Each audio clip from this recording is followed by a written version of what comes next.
BC సప్లాన్ను అమలు చేయాలనేటువంటి ప్రధానమైన డిమాండ్తో బీసీ సప్లాన్ అమలు చేయాలనే ప్రధాన డిమాండ్ తోటి ఇవాళ గన్ పార్క్ దగ్గర శాంతియుతంగా నిరసన తెలపడానికి బీసీలమంతా ఇక్కడ రావడం జరిగింది. తెలంగాణ రాష్ట్ర ప్రభుత్వం తన ఎన్నికల మేనిఫెస్టో 2023 పేజ్ నెంబర్ 16లో ఇచ్చినటువంటి హామీని అమలు చేయాలని గుర్తు చేస్తా ఉన్నాం. అమలు చేయకపోతే రాష్ట్ర మంత్రులు అందరూ బీసీ మంత్రులు అందరూ రాజీనామా చేయాలి. వాళ్ళతో పాటు మేమందరం కూడా రాజీనామాలకు సిద్ధంగా ఉన్నాం.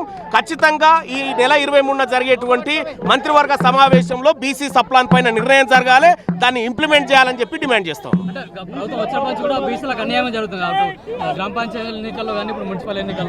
బాత్రూమ్ల డబ్బులు తిన్నారు, బాత్రూమ్ల డబ్బులు, బీసీల అమ్మాయిల శానిటరీ ప్యాడ్ల డబ్బులు తిన్నారు, బాత్రూమ్ల డబ్బులు తిన్నారు. కాబట్టి ఖచ్చితంగా మా వర్గాల ప్రజల పక్షాన నిలబడతాం, మాకు రావాల్సిన హక్కుల కోసం పోరాడతాం.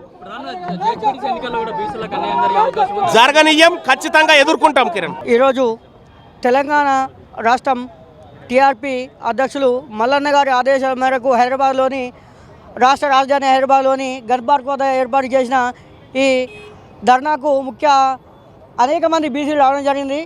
60 సంవత్సరాల కొత్తటి తెచ్చుకున్న తెలంగాణలో మా బతుకు ఏంటిది అనుకుంటే ఈ బీసీల బతుకు కుక్క కన్నా హీనంగా చూస్తున్న ఈ రెడ్డి దొరల పార్టీలు తరిమి కొట్టి మళ్ళీ 2030లో ఖచ్చితంగా బీసీ అభ్యర్థి మన తిరుమల మల్లన్ను సీఎం చేసుకొని బీసీల వాటా ఎంతైతే చెప్పారో అంత కేటాయించాలని చెప్పి మాట తప్పితే ఈ రాష్ట్రంలో తెలంగాణ ఉద్యమం ఏ విధంగా అయితే ముందుకు కొనసాగిందో అంతకన్నా రెట్టింపుతో రాష్ట్రం మొత్తం అల్లకల్లోలం అయ్యే విధంగా అన్ని విధాల సకల జిల్లా సమ్మె మళ్ళీ నిర్వహిస్తామని చెప్పి రాష్ట్ర ప్రభుత్వానికి ఖచ్చితంగా మేము హెచ్చరిక చేస్తున్నాము. జై తిరుమల మల్లన్న, జై టీఆర్పీ.